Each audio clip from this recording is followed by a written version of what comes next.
Hi, this is Keisha with New World Tarot, and thank you for joining me today for a review and a reading. And this time I'm excited because we are doing a beautiful deck. We're doing the Venetian Tarot by Eugene Vinitski. And this deck is absolutely gorgeous, I have to say. I first heard of this through Benabel Wen's website. She, of course, does tarot reviews, on her site as well. And I thought this definitely arrested my eye. I thought this was an amazing deck. It looked absolutely gorgeous. It had gilded edges, which I'm just a sucker for. I love that. And I definitely wanted to give it a shot. Okay. And yeah, so as of right now, as far as I know, this deck is actually not available through Amazon. I found it on Etsy. I believe that is really the best place to get it, especially if you're in the United States. And that's where I got it. And I think it's shipped from Switzerland, I do believe. Definitely in Europe. So it took, yes, so it actually ships from Switzerland, which is where, the deck is produced. And so it took some time to get to me, but it's okay. I had other things to do, and I just kind of busied myself and didn't worry about it too deeply, and I managed to more or less forget about it. And I was so surprised, when it showed up. And it was like, you know how it is when you get a new tool, a new toy, a new tarot deck, in the mail that you've been waiting for. It's like Christmas and your birthday. It's just like, yes. I actually just got Robert Place's Alchemical Tarot just the other day. It came so fast. I was actually just like this, going to just wait for many, many weeks, trying to get it out of my mind. And here, lo and behold, it just kind of showed up again. So like the next day. So it was amazing. But anyway, this is a Venetian Tarot, and this is by artist Eugene Vinitski. And this is inspired by Carnival and Renaissance Venice. Okay? So that's the theme of this deck, as you'll see. And we're going to go through it card by card and just kind of see it then. Now, this isn't an unwrapping or unbox. This is not an unboxing video. I've used this for a while. I haven't used it as much as I wanted. Actually, I'm thinking of bringing it back out and using it more again, which is why I was like, oh, I should do a review on this.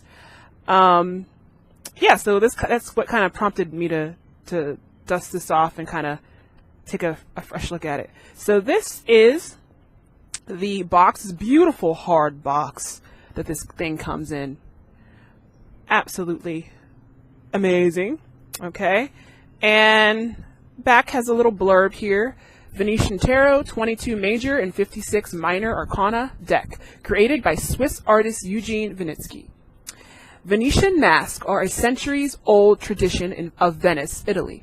The masks are typically worn during the Carnival, which is the Carnival of Venice, but have been used on many other occasions in the past, usually as a device for hiding the wearer's identity and social status. Okay, so that kind of gives you an idea of the theme that he was going for. And he kind of is, he says even on his Etsy page, this deck is kind of, what he was trying to do is reveal what's hidden from us. So he took the theme of mask, of Renaissance Venice, to really intertwine it with tarot. Just how tarot reveals aspects that are hidden from us, the spiritual world, mysteries, secrets. So, Venetian Carnival also hidden what was beneath through use of elaborate costumes and masks. That's kind of the theme he was going for. Okay, so beautiful deck we have. So let's crack it open. So as soon as you begin to crack it open, you see this beautiful little scroll design that kind of peeks out underneath there.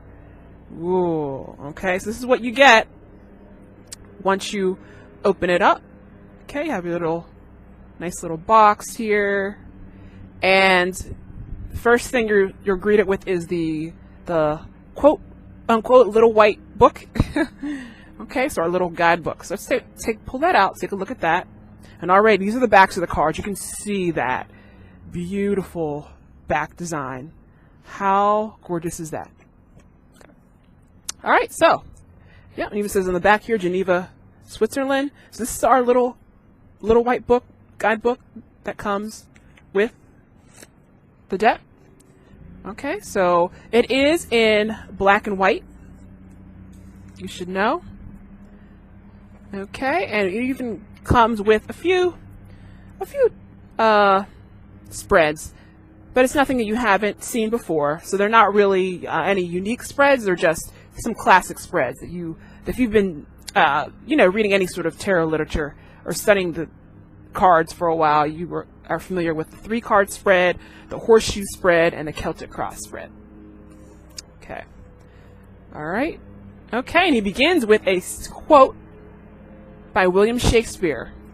"All the world's a stage, and all the men and women merely players.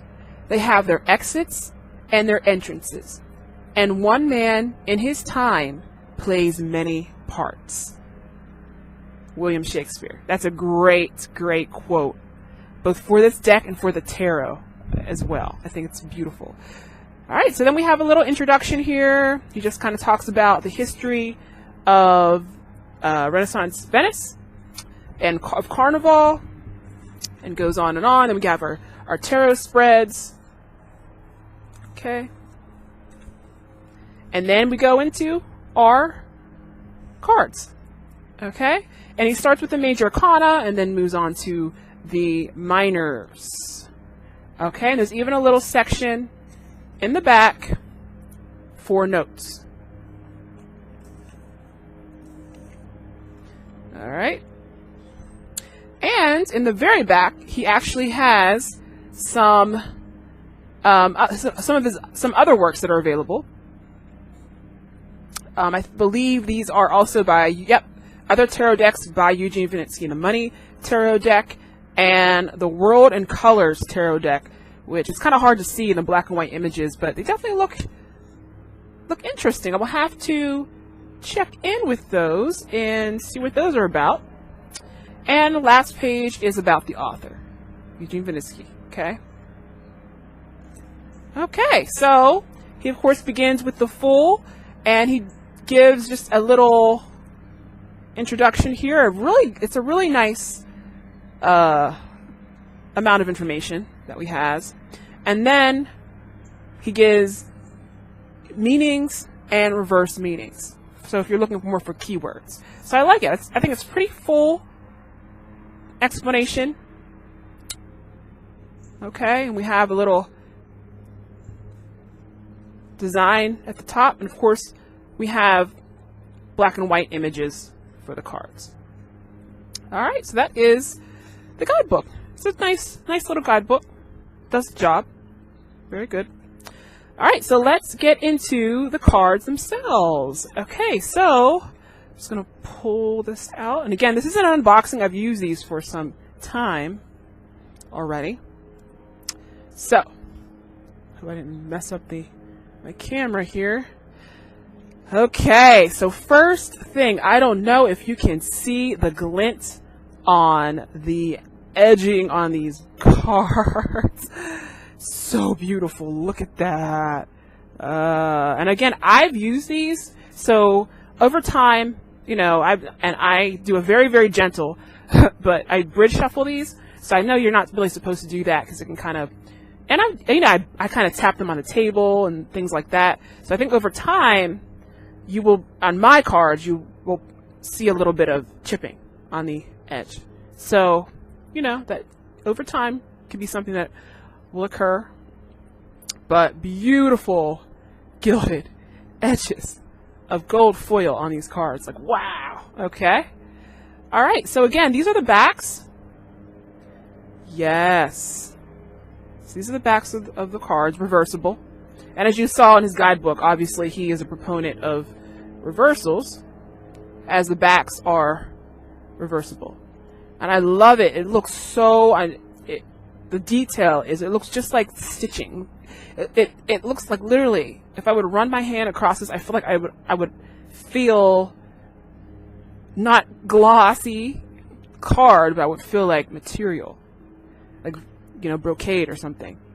So really, really gorgeous, gorgeous, gorgeous. Okay. And yeah, so as you can tell, these are glossy. These are pretty glossy cards. You can see the shine, the reflection on them. Okay. All right, so let's go through these one by one and check it out. All right, so first up we have the Fool.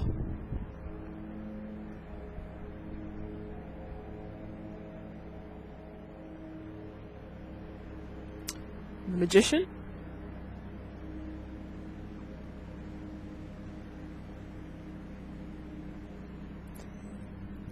The High Priestess.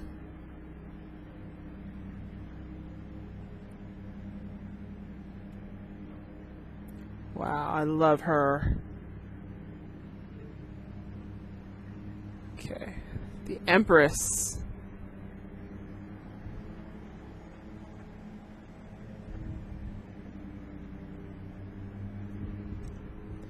The Emperor. I really like this. I love this Emperor card. He looks regal and not to be trifled with. Alright, the Hierophant.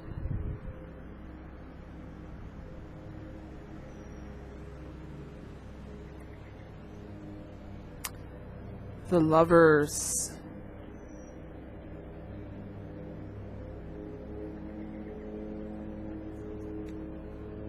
The Chariot.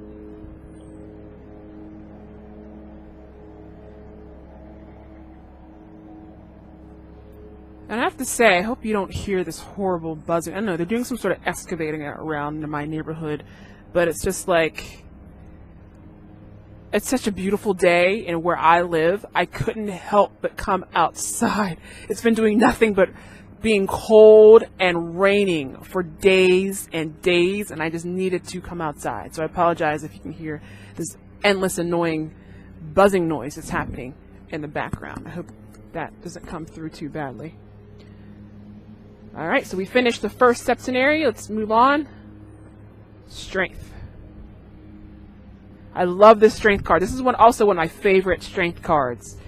It's amazing. Just have the man with the lion's head and her controlling him so elegantly, so effortlessly, holding the fan in her hand. I love it. And ain't that the truth? Like the lion mask on the man. You know, that is basically, you know, many interpretations of this card is the lion is representing our base human animal instincts, and she is controlling that, and it is beautiful. I love this card.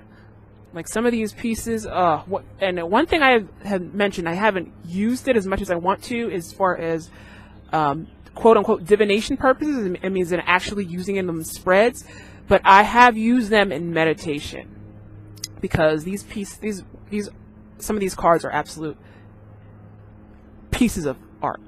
Like they all are, but some of them are really standout ones. And this is one of my favorite strength cards that I own.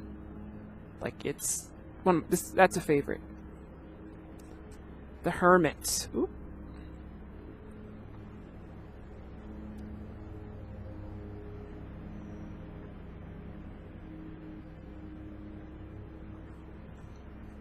The Wheel of Fortune.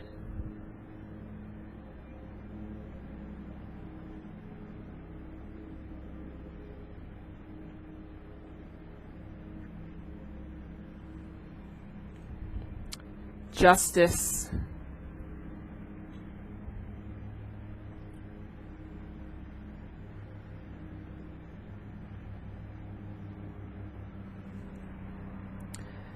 The Hanged Man. Wow, look at that.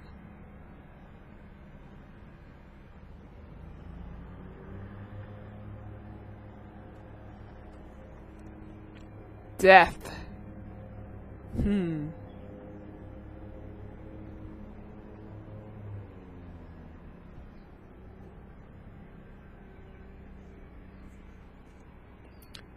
The Temperance. It's interesting this has the in front of. Usually, you know, I've only seen it as Temperance, but just interesting note. Love it. She looks like a fairy of some sort.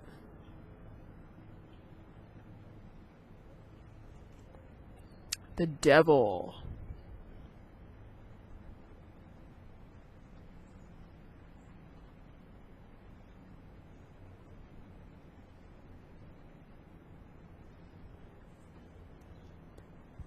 The Tower.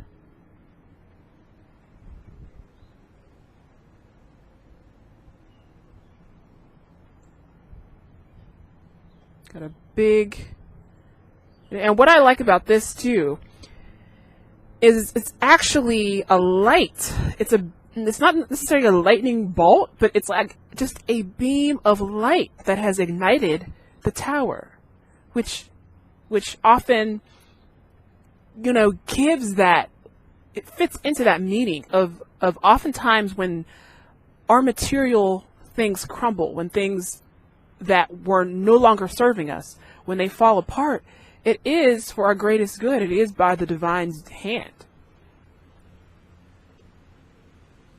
You know, it's loving light oftentimes that causes things to fall away, that when we need them to, regardless of whether we want them to.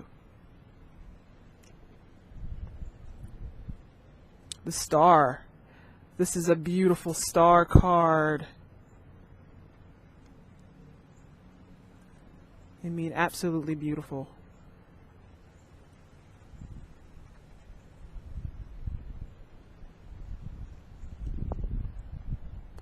The Moon. Another stunning card. You see the moon phases near the top. We see two wolves, it looks like. Could be a dog and a wolf, but likely in here, they both look pretty wolf-like. And just the detail, and it's hard to tell here, but it looks like she has a snake coiled around her wrist. And you can just see just the shadows of a lobster in the background between the two towers. The Sun. I can't help but smile. It's like, I know this guy. I literally just did a meditation on this card. Yesterday, actually. Just because, again, this is the first non-rainy, nice day we've had in, like 2 weeks. And it just was starting to catch up to me, you know? Rain is wonderful. It's a blessing. We need rain.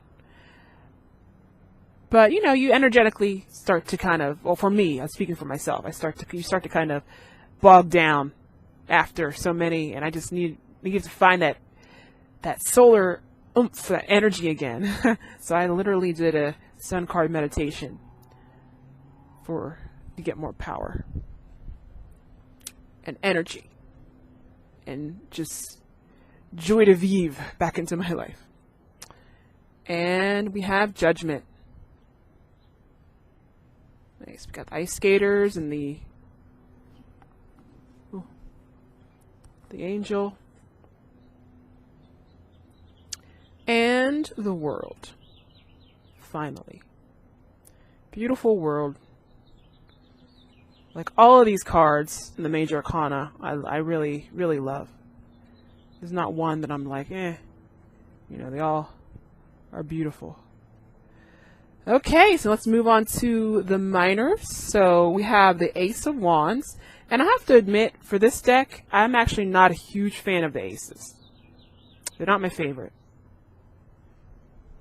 You know, they're not terrible, but nothing about this deck is terrible at all. This deck is beautiful and gorgeous, and I recommend it. But the aces are, they're not my favorite. So here, I guess you can tell, well, first of all, let me go back. So the majors, we have the style of having the title, at the bottom, and we have the Roman numeral up top for the major arcana. Okay, so for the minors, we have either a Roman numeral up top, or in the case of the aces, just an A.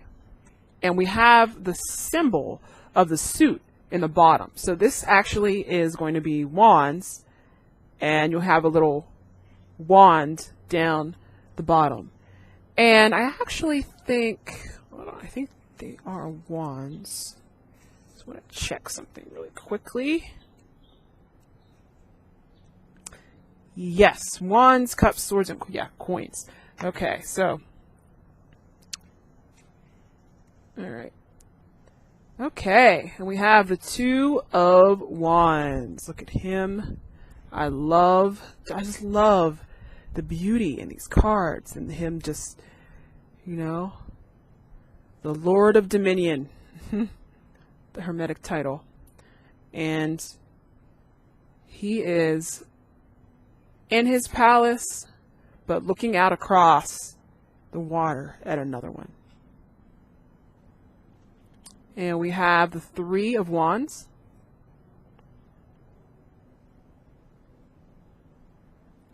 I love it. The Four of Wands.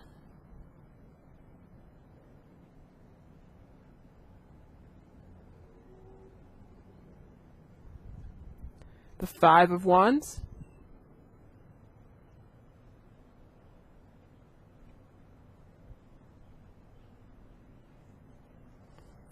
The Six of Wands.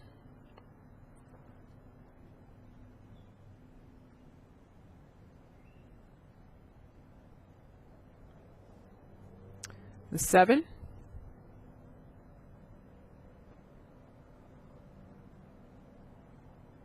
And some of these are interesting choice. The Seven in the traditional Rider-Waite-Smith, of course, has the gentleman who's on the cliff, fending off all of these wands below him that are poking up towards him, and he's got his fighting stance. And this one we have the gondolier, just kind of pushing forward. So I can see that same just resilient fighting forward energy, but it's definitely displayed differently in this card.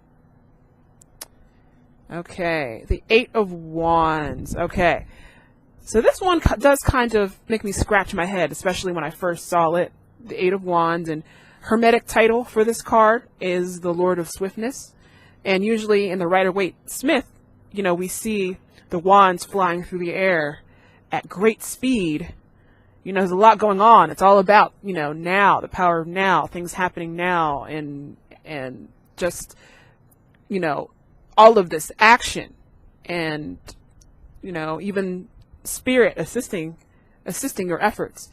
And for this one, I don't really see that same sort of scene, and I wonder if, I think I actually kind of looked this up before, but yeah, it says, unexpected progress, a sudden push, favorable changes as kind of keywords.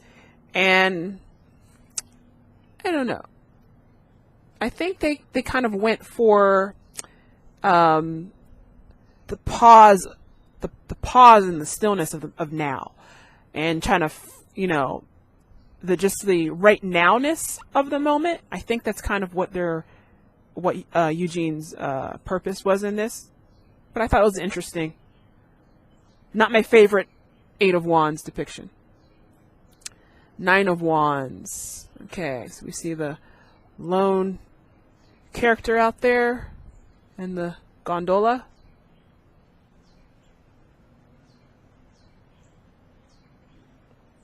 And Ten of Wands.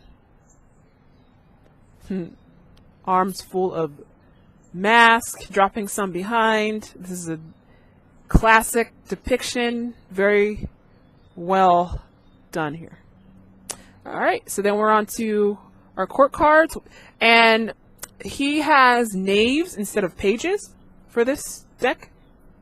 So we have the Knave of Wands. And I like how he's actually has, you know, the leaves sprouting out of his wand up top. And then we have the Knight.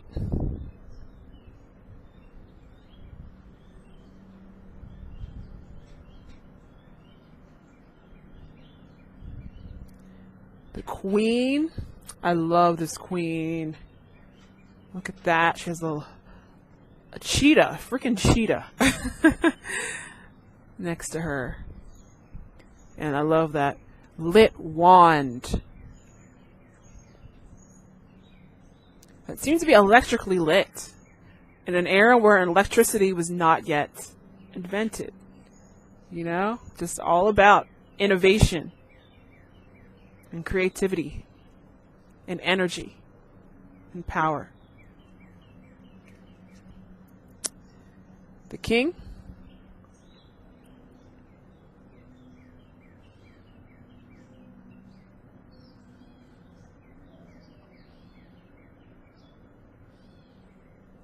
Alright, so that's the suit of wands. Moving on to the aces. So this is our Ace of Cups. So again, yeah, I'm just like, I'm not really in love with this ace. I like the rainbow. And the pool of water is still pool of water at the bottom. The Two of Cups.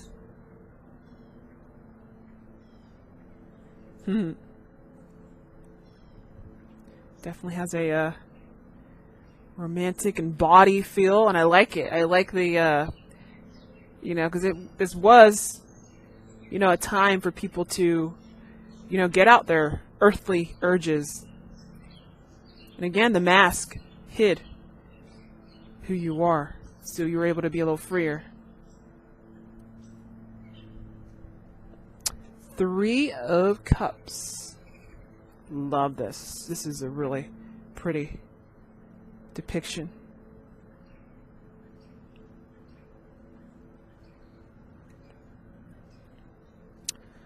Four of Cups.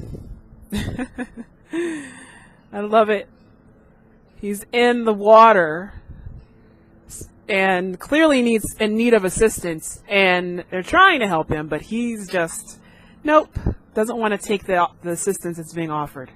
He'd rather stay in there and stew.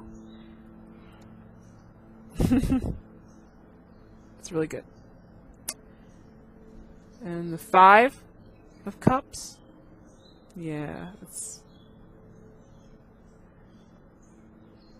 the Lord of Loss and Pleasure. This is the Hermetic title on that one. And that's an accurate description. Looks like he's lost his love to someone else.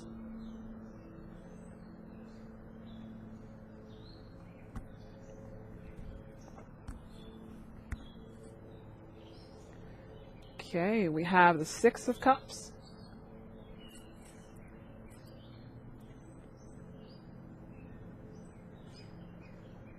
That's a lovely one. Really, really like this one a lot. And the Seven.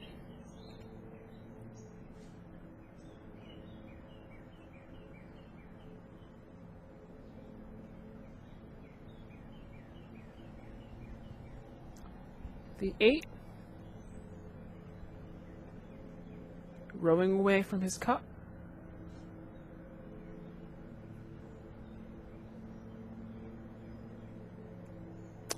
The Nine.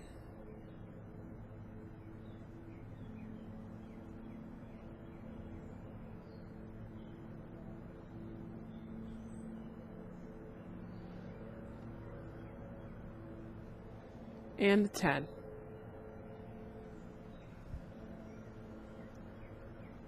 Let's see. Wow, cherubs holding wreaths of victory in the clouds.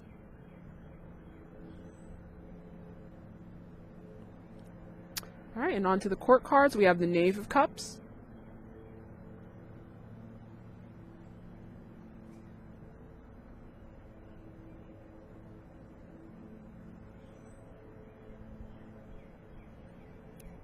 And the Knight.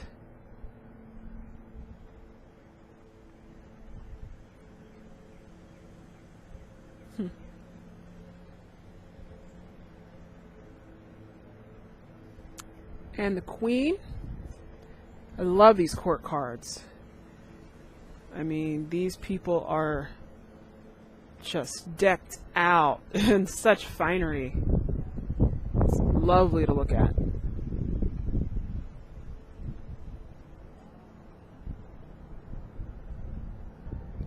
And the King.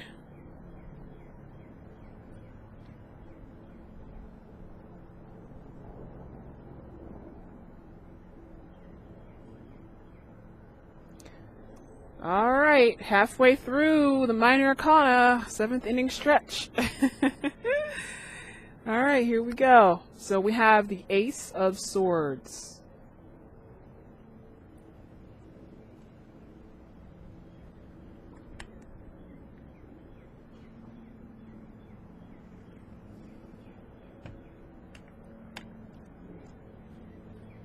And the Two of Swords.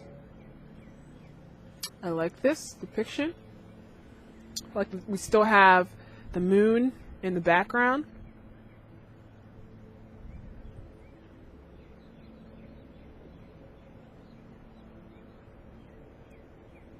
And we have the Three of Swords.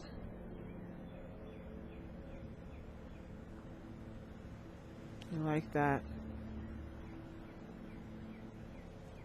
And the Four.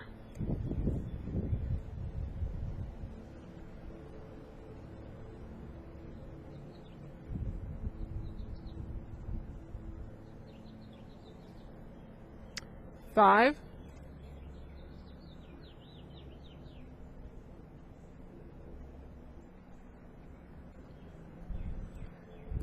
Yep, it's that card. The Lord of Defeat. The Hermetic title. So we got the guy.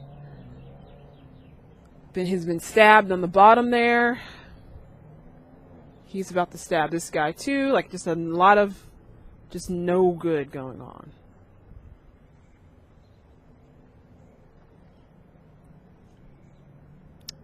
And we have the Six.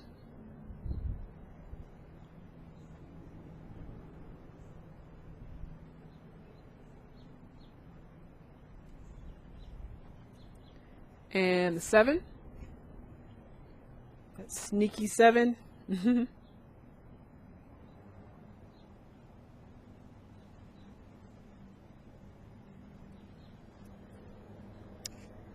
And the Eight.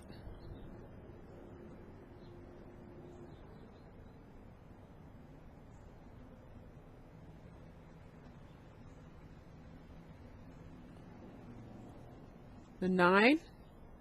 I love this Nine of Swords. Look at that. I love it. It's just so depictive of this energy. The Lord of Despair and Cruelty, indeed. Yes, it's just a lot of mental anguish going on here. A lot of nightmares. And the 10.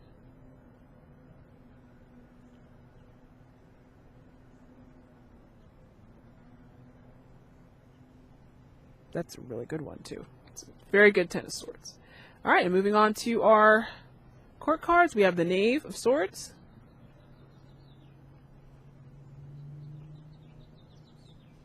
Watching a puppet show.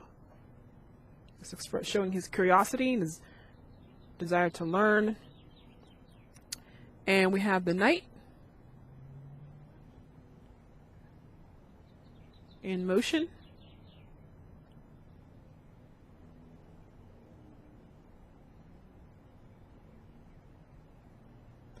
The Queen of Swords. I love this card. Beautiful. Look at her. And the King.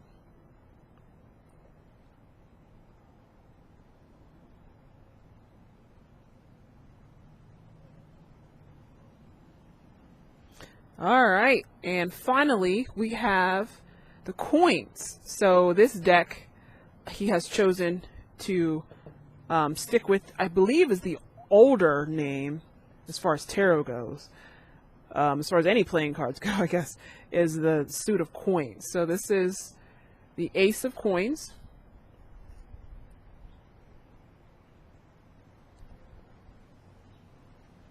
And I love this. This is actually the exception to this Ace of Coins is beautiful. I'm not a huge fan of the three that came before, but this one with this coins pentacle really up in the, kind of like taking the place of the moon up in the corner, this beautiful billowing artistic big sky that takes up most of the card, just like a painting, just like a, you know, these old paintings, Renaissance paintings that you would see, and just this ocean setting and this big boat and all the hard work that's happening around near the bottom. I do like that Ace of Coins. And we have the Two of Coins.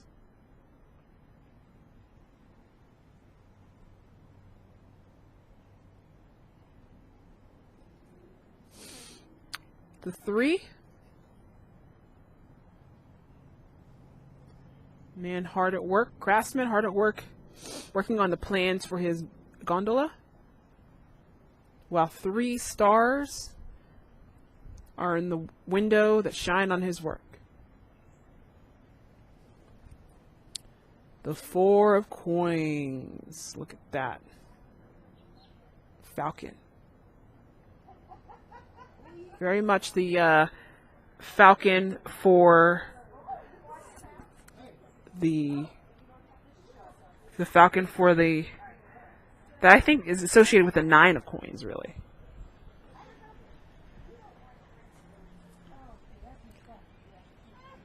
And a 10 as well.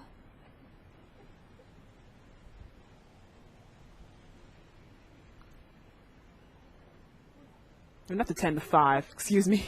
Sorry, I got distracted. Bye, my neighbors. The 5. And we have the 6 of Coins.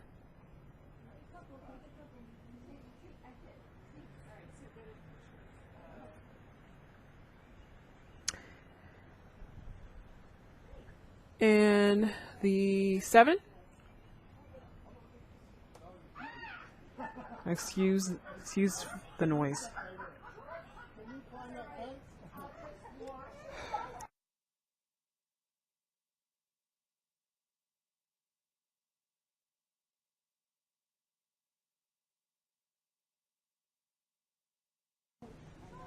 The 8.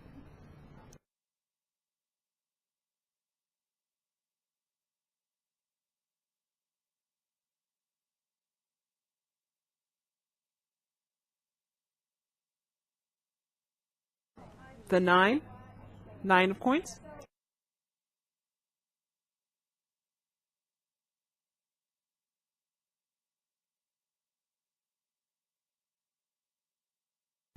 And the 10 of Coins.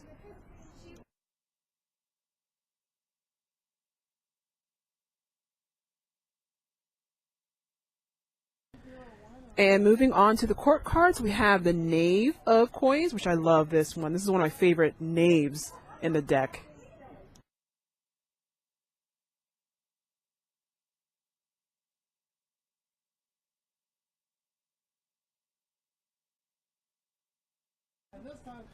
The Knight of Coins.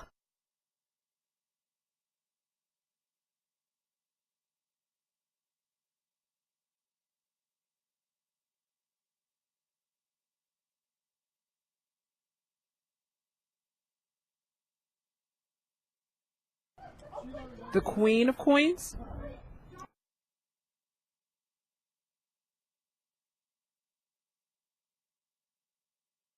And this is probably my favorite queen. So beautiful. And the King. I love this. Look how glorious he looks.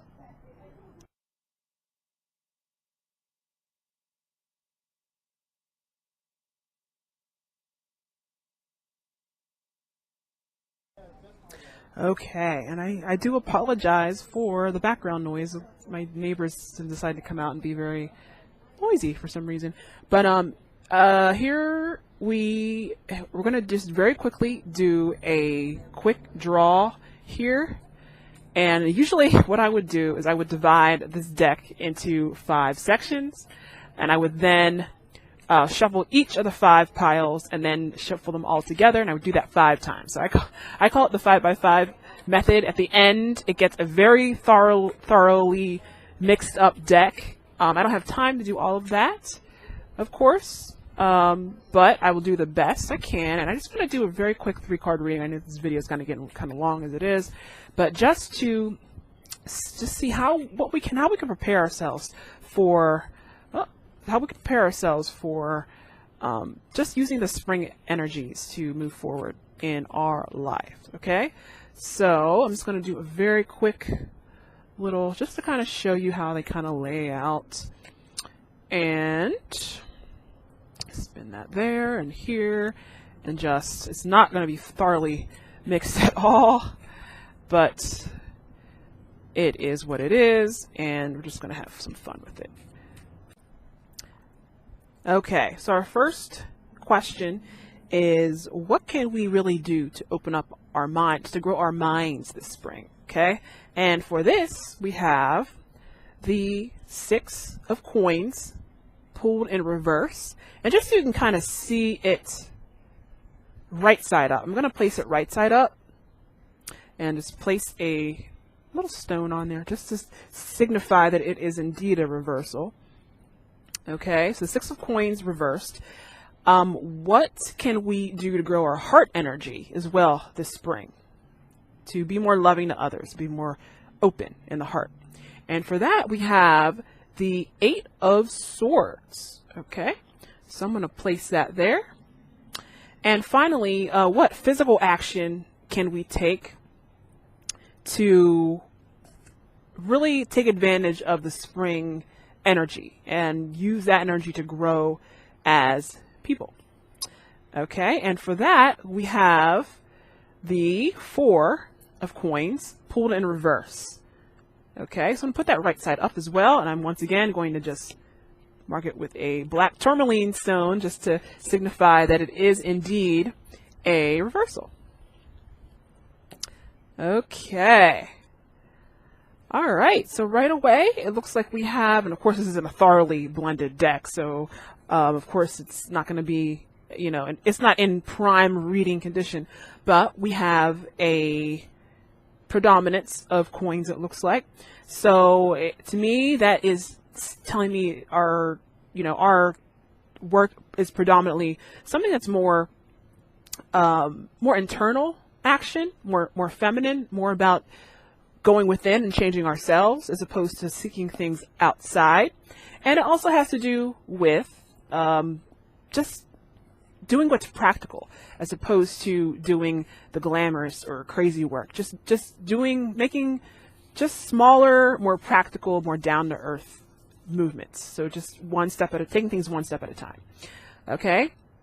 So for what can we do to grow our minds, we have the 6 of coins pulled in reverse. And when I think of the 6 of coins, I always think of balance, of things moving in and out equally. I think of an active mind. I think of a mind that is receptive to new ideas, as well as someone who is putting out new, good new ideas into the world as well. So I think of more fluid and being more flexible and being open-minded, basically. And as far as what we can do to open our heart, for the 8 of Swords, the 8 of Swords is about basically restriction.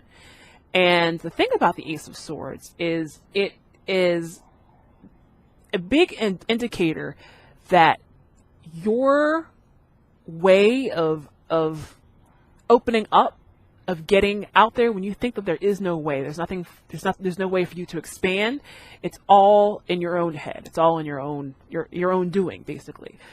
And just to look around, and the idea is around you. And when I see this here, it's how to open our heart. it is just basically saying, just, you know, look around. No one, if you desire to open up your heart to others, you hold the keys to that. Like, there's no one else that is really going to be able to free your heart for you.